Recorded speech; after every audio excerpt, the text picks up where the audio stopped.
Kathleen, tell us what happened. Well, we were silly. We knew there was rain coming, and we thought having pinned the awnings down in the ground was enough, but it wasn't with this Arctic wind. So I woke up to hear bouncing awnings flying everywhere. One is across the road, one is crumpled heap. So a number of us have jumped up.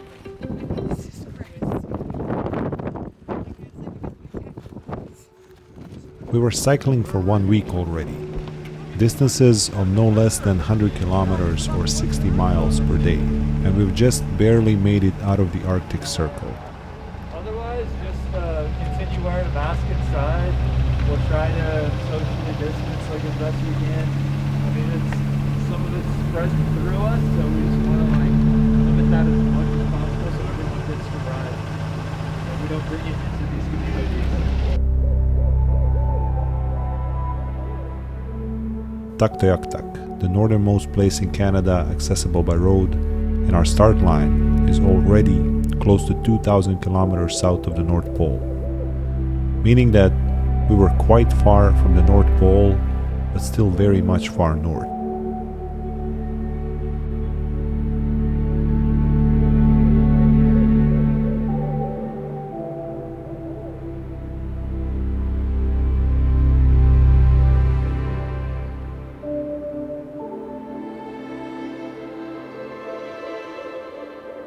We spent the rest day in Eagle Plains, this lonely hotel on Dempster Highway. Oasis in the vast nothingness. And I don't know if you can hear my accent, but it's Scottish. I feel very at home in this, but we're not allowed to go to Mrs. Clear because there's big trees and it's a difficult gravelly road again. And we've got some things to do. Weather was ever changing, very common for the Arctic region. From immense heat to freezing temperatures, showers, followed by impenetrable fog. But even with all that, this was the best time of the year to be here. The high summer, when the long-awaited sun never sets. The time of bugs, adventurous tourists, photographers unconcerned for the fate of their gear, and people trying to find a way to Panama City on their bicycles.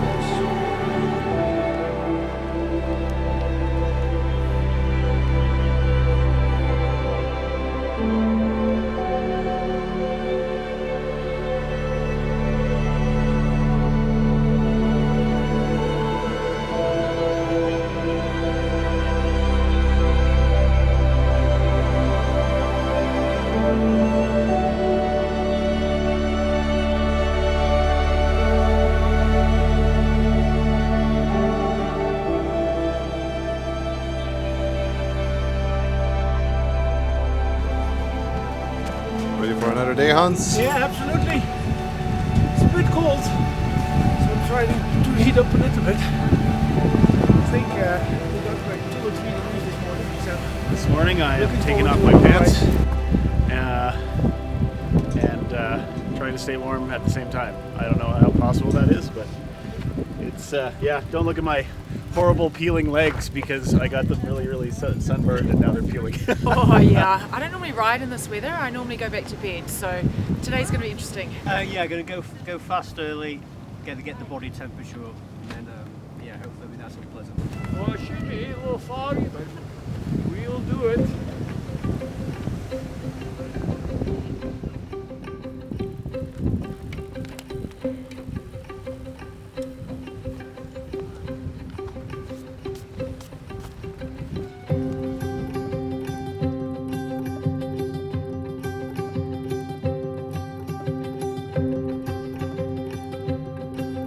The average modern world dweller might ask, how crazy it is to suffer like this almost every day.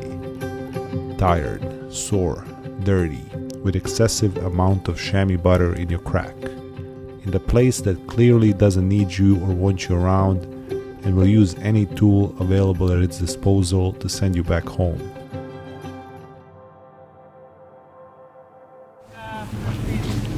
Trying to wooze that a little bit. I'm just feeling a bit under the weather. that gets you a ticket to the bus. We just made the call because the visibility was so bad, and I found this big spot to stop just until it clears out some. Beautiful. Is that cool? Yeah. Is everyone here? There's nobody ahead. Yeah, and there's no one ahead. Well done. It's a little foggy this morning, so we're just taking an extra little impromptu break so it gets some better visibility. As you can see, you can't see very far. So it's a little roadside party over here.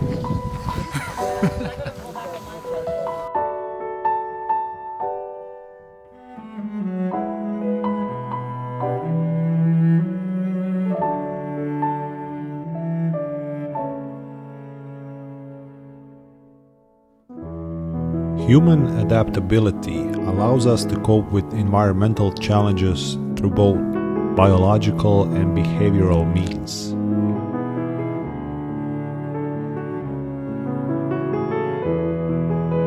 Some claim that humans first inhabited these areas some 4,500 years ago, while others say that it might have been 30,000 years ago.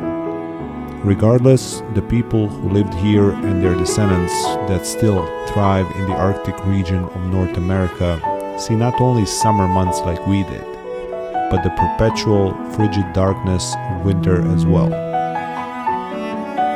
I doubt that any bicycle would be able to get you anywhere during that time of the year, but again, I might be wrong.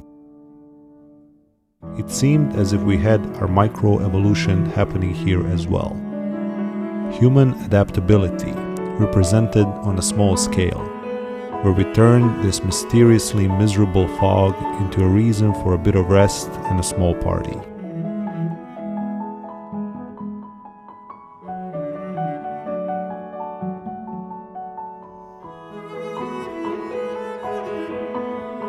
We were now between tundra and boreal forest, at the northern parts of the Rocky Mountains, carved for ages by harsh winters and mighty rivers: Mackenzie, Yukon, Peel, Arctic Red River, all hidden from our view by this thick fog.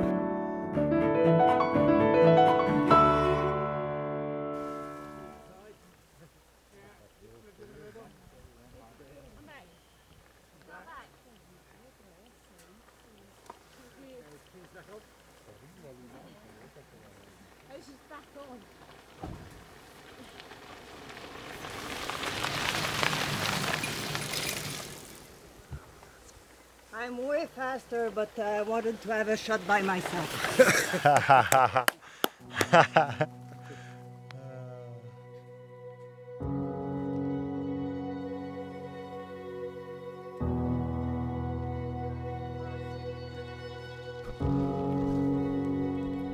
Finally, after 3 days of riding, sleeping, living in this endless cloud, the Arctic curtain decided to open and finally give us a glimpse into this world we were a part of for this brief moment. The mist and fog, and now we're at the height of land, so it seems the sun's coming out.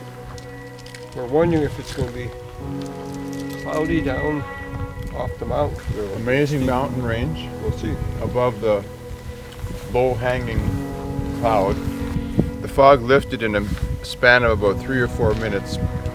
Never in my life have I seen that thick, that sustained fog. We had 100 feet visibility, basically. So, ultra caution, but it seems like we made it here safely. We were standing on the hill, facing the mountain peaks in the distance, us and them, and what seemed as the whole rest of the world below, still hidden in the clouds.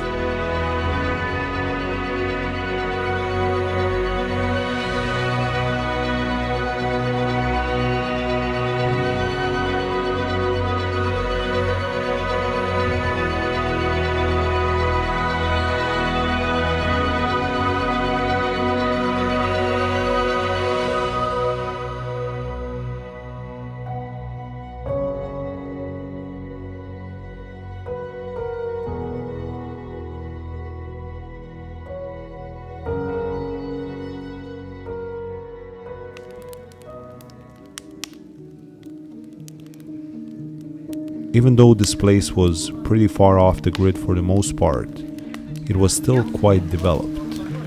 And they're trying to eat the mosquitoes. There's the road, Dempster Highway, maintained well enough for even two-wheel drive car to cross it from north to south, or vice versa. There are campgrounds, small villages, even towns.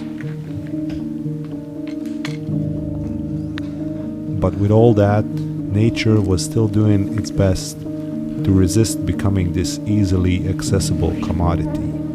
So far, on everyone that's been positive, the line popped up immediately. Yeah.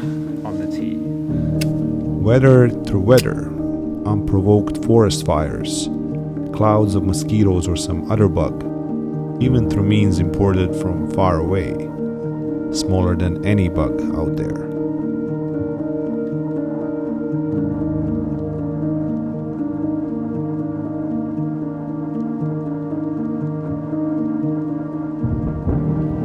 Pitching a tent on permafrost while having a fever is not the most comfortable way to spend the night.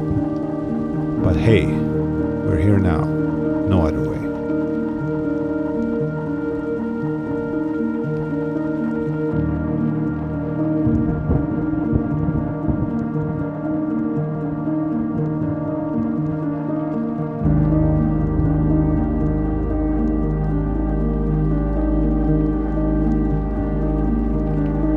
What an anticlimactic way to finish this slow pilgrimage south on Dempster Highway.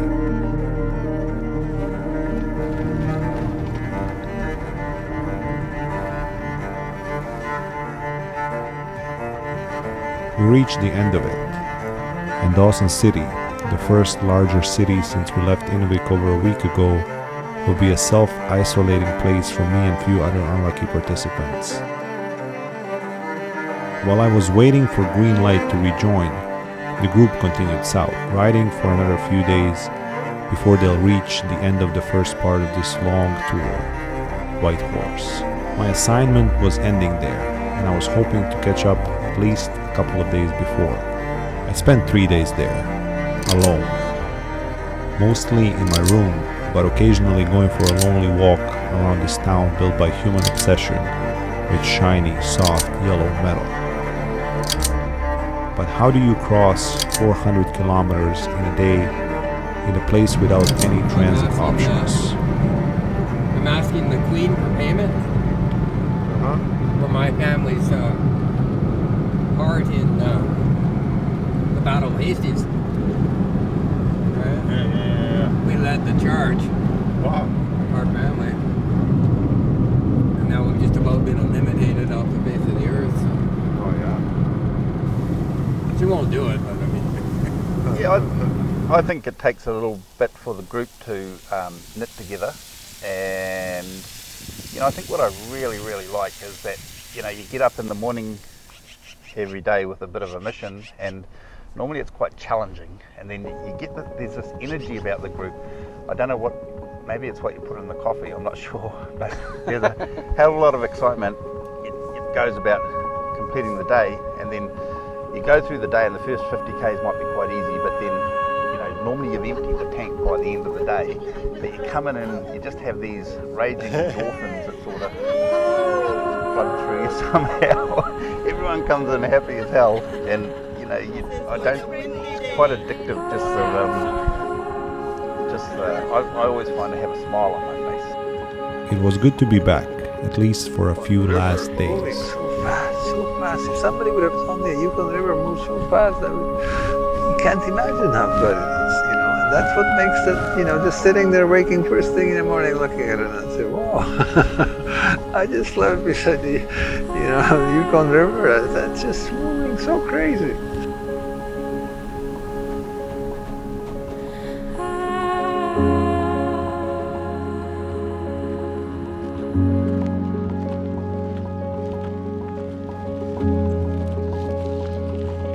With the camera in my hand, I wanted to maximize on this experience. What a great way to spend the summer. You know something? I got my helmet on. I don't know what I've done with my helmet. What a privilege to witness life in the real North and tell a story of these tough, two-wheeled aliens and even tougher locals, living in this harsh, untamed, incredibly beautiful part of the globe. Far North was never on my radar, but now that I've seen it, I want to come back. My assignment was over, and the real life awaited in the southeast. With a bag and a camera full of memories, I boarded the plane south. With expanded comfort zone, I was now ready to tackle any adventure that lays ahead. You know, all of these places almost feel like they're part of a fable. You live in this country, you hear about the news, you hear about the fire, you hear stuff, but it's so far away. It's so far away. They almost feel like fables from childhood. You know, these places they don't seem real. Well, guess what? They're real. I like you.